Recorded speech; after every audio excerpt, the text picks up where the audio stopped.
Let's take a look at some quarterbacks that Tennessee's going after in the transfer portal. But let me ask you this, as the premise will be this. Are you going, it's a poll question, so take part. Are you going after a warm body, or are you going after a guy that could actually start this season, which is tough in the spring transfer portal? But if that were to happen, you would probably lose George McIntyre, I would think. You would probably definitely lose Jake Merklinger. And I believe that there are repercussions, and that's why you should just go with a warm body. A guy who can handle practice snaps, a guy who, listen, if you're in an absolute disaster scenario in which both quarterbacks either can't play or got hurt, you could turn to, and he could be competent. So my competent is Gaston Moore. I mean, I think he's competent. He's not going to go out and win you games. You just hope he doesn't lose you games. So warm body or a real factor, Caleb, what do you think Tennessee should do? Oh, Dave loves warm bodies, guys. I'm going for a real factor, but a guy with only 1 or 2 years of eligibility left. Okay, so you're going with a real factor. Let's go ahead. But an upperclassman. Okay, all right. I don't think that's the best direction to go. Let's go hot or cold now. Brought to you by City Heating and Air Conditioning, cityheatandair.com. And hot or cold? Brought to you by City Heating and Air Conditioning. Integrity matters. 50 years in East Tennessee. Cityheatandair.com. On Off the Hook Sports. Okay, so you give me the names. I'll tell you if I'm hot or cold on them, Caleb Calhoun. Go right ahead, sir. All right, so we're going to start with the most recent player to transfer to UCLA, Joey Aguilar, who at App State last year threw for 3,000 yards, 23 touchdowns, 14 interceptions, but completed just 55.9% of his passes. However, the year before, he completed 63.7% of his passes and threw for nearly 3,800 yards, 33 touchdowns, and 10 interceptions.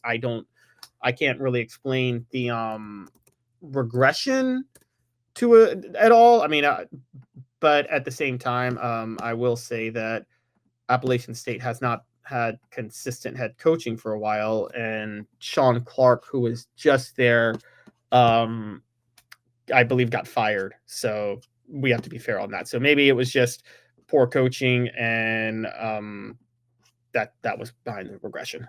That's hot. I would go after Aguilera right now. That would be already, that phone call would already be made. I would too.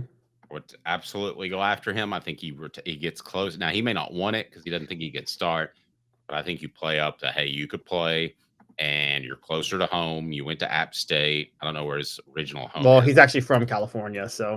Okay, so you go back to, maybe that's not a desire, but listen, they're not going to pay Nico $1.5 million to sit the bench. It's just a factor. I mean, it's a fact. It's just not going to change. All right. I want to add, I would totally go after him too. And one thing you missed is he's also a senior. So just McIntyre nor Merklinger would hit the portal after this, because you could be like, he's going to start, and then we'll open up practice. We'll open up competition next year with McIntyre, Merklinger, and Brandon. All right. Who's next? Next is all right. Let's have a little fun. He's still in the portal, guys. Just transferred from Georgia. Jaden Rashada. That our message board mentioned him by name. That's hot. I would go after Jaden Rashada, highly regarded coming out of high school. I think he's more mobile than what Tennessee has now. I think that might be the evolution of Tennessee's offense, to have a more mobile quarterback, run him around a little bit, because right now they seem to be a little stagnant over the past couple of years as defenses have caught up to this this style of offense. So I'm all about that. Just know, if you go after Jaden Rashada, you are pushing one of the other two quarterbacks into the transfer portal at that point, maybe both. They're not going to like that at all. Now, maybe that's just how you deal with it, but you're not bringing in Jaden Rashada, you're not bringing in a guy to immediately be your starter in the fall. There's no proof that he'll be more ready than George McIntyre or Jake Merklinger. So I'm actually cold on that, funny enough. All right. Cold, that's fine. All right. Well, who's next? All right. Next on the list is Mike. Rashada can't play this year, our message board is saying. Is that correct? Well, he can't. I don't Oh, know if he can. I don't know if he can transfer to Tennessee because isn't that it's an SEC school, but he left Georgia in the winter, so I don't know how that rule works. But yeah, maybe that's it. I thought it was just a spring portal rule, but we'll look into that. All right, next is Mike Wright, the Northwestern quarterback who just hit the portal. He played 3 years at Vanderbilt. Last year played at Mississippi State, and then played at Northwestern.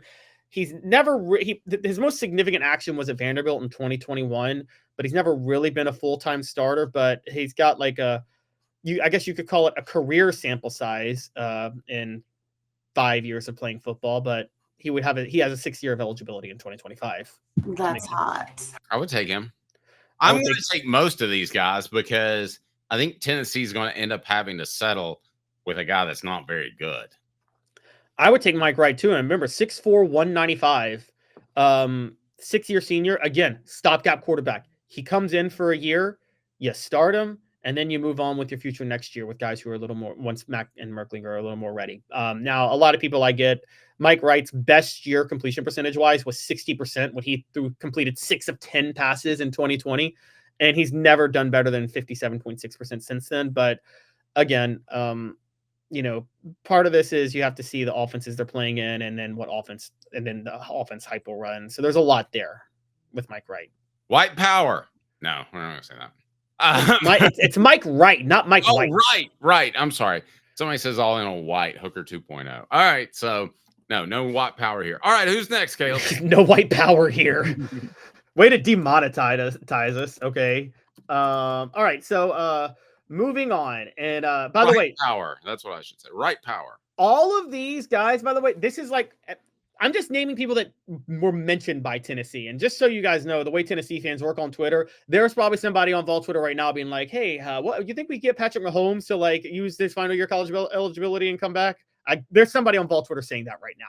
So, all right. Where's Gaston Moore? Is he out of eligibility? No, he hit the transfer portal. I'd bring his ass back. Excuse my language. I would, man. I mean, if these guys go out and spit the bit and you don't have, let's face it. I've seen quarterbacks before spit the bit and not be any good, which means go out there and be highly recruited. Jonathan Crompton was one I covered. Now, it wasn't his fault. There was a lot of things going on, but well, we'll just add Gaston Moore. I mean, how about Eric Ainge early at LSU? I don't think he was ready. If these two guys aren't ready, you need a dude just to fall back on. All right, so let's actually talk about this for a minute. Let's just go ahead and play the game. You're going to have trouble giving me a quarterback that Tennessee shouldn't take. Are you hot or cold on Gaston Moore? He's in the portal. No one signed him. That's hot. I'm red hot on Gaston Moore. Red hot. That's who I would go get. All right, that's my column for tomorrow, by the way. So next, Ryan Brown. Now, Ryan Brown played 2 years at Purdue as a backup, and then he transferred to UNC under Belichick, but he has just hit the transfer portal again. Interestingly enough, he is a freshman. He has 2 years of he's had 2 years of experience, but he redshirted 1 year. He's still classified as a freshman. So he would, like, if you bring in Ryan Brown, you're bringing in somebody to compete like for the future for Tennessee at quarterback. That's hot. I'm taking anybody that can throw the ball 45 or more yards. I'm high on Ryan Brown too, 6'4", 210. I think he could immediately compete, and also he's mobile, so I would actually take Ryan Brown. All right. Now this is where Tennessee fans get their delusions coming in. Listen now. Vols win says, Dave, you want Gaston to come in off the bench to throw interceptions. I don't think you'll do that. I don't. I like Gaston last year. I like Gaston.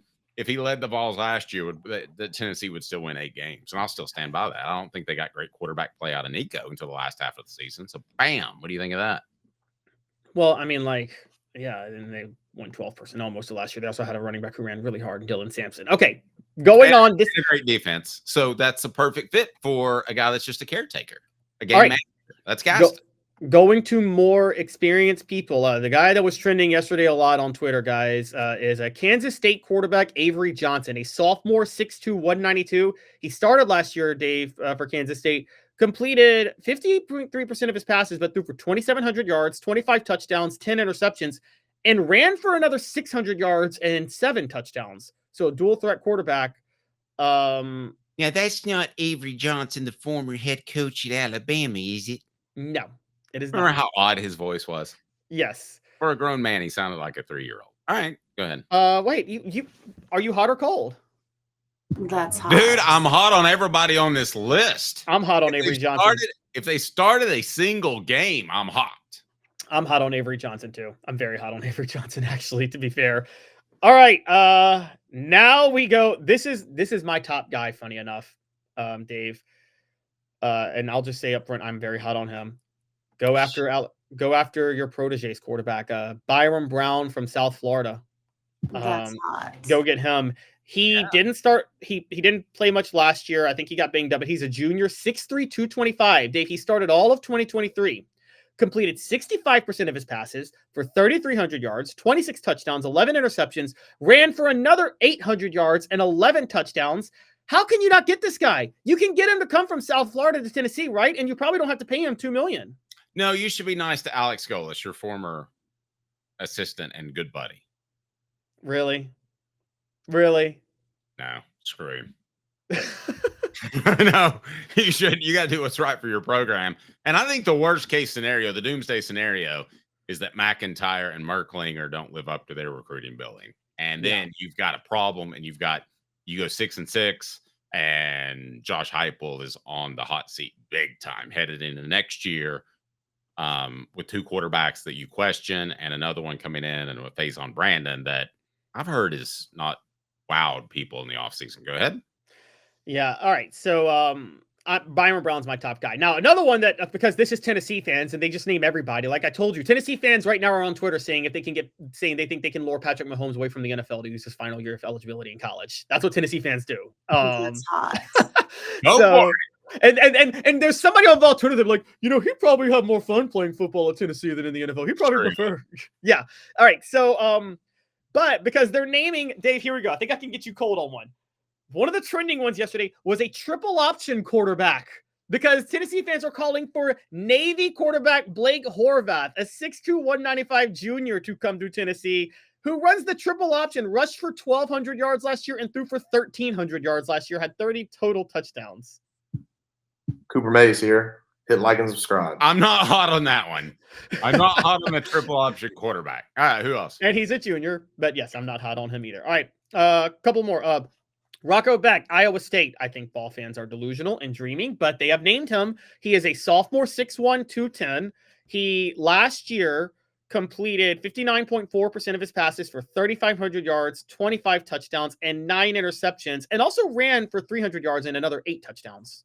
Yes, Travis, good point. Dak Prescott, he played 5 games before he got hurt. Also might get the hell beat out of him in a spring break trip, which shouldn't be good. I'll go. That's hot. I'm hot on him too. And a couple in the message board, are these coming up? Sure. Cade Klubnik, No, that's ball fans dreaming.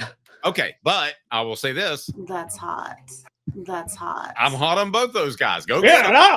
I want Patrick Mahomes and I want Jalen Hurts coming back to college. And let's just name everybody, What was it the guy said in Austin Powers when he's like, I want a quadrillion dollars. Okay. $1 billion. All right. So okay. Next, so Rocco Beck. All right, now Baylor quarterback who's also been getting named, and he's a junior, so he could be a stopgap quarterback again. Sawyer Robinson. He's 6'4", 220 pounds, completed 62% of his passes for 3,000 yards, 28 touchdowns, 8 interceptions, ran for another 230 yards, 4 touchdowns. I particularly like the name. It sounds like it came out of an Ernest Hemingway novel. That's hot. I'll take him. All right, so we got 3 more to close this thing out. And this is delusional Tennessee fans are naming him, but I actually don't think it's crazy. The Arizona State quarterback who led them to the college football playoff last year, Sam Levitt. 61% of his passes, completed 61.7% of his passes for 2,885 yards, 24 touchdowns, 6 interceptions, 443 yards rushing, another 5 touchdowns. They did just get, Wendell Moore came from Arizona, not Arizona State, but I'm just saying that could, are you hot on him, Dave? 6'2", 200. He'd be a freshman. I'm hot on all of them. The one I'm going to tell you the one I'm hottest on. All right. We wrap this up. But first, before we get to the final one and who I'm hottest on. 2 more. All right. Sorry. Caleb's always there to correct me. Brought to you by City Heating and Air Conditioning, cityheatandair.com. Hi, Mike Davis here with City Heating and Air, reminding you to always dare to compare. Our team provides quality local heating and air service, installation, and maintenance across East Tennessee. We use only the best equipment like American Standard heating and air conditioning for your residential, new construction, or commercial needs. Honesty, dependability, and customer satisfaction have been the cornerstones of our business since 1961. City Heat and Air. There's your pair. All right, give us the other pair. All right. So first, Iowa quarterback James Reeser never played a game in his life. Is a freshman, 6'4", 212. You got to be cold on him. He's a statue, Dave. He's an Iowa quarterback. I don't care. I don't care. That's hot. I'm telling you, dude, they need a body, man. Who's willing to say yes? Hookers love their bodies, man. And, all right. and for the right amount of money, we say yes.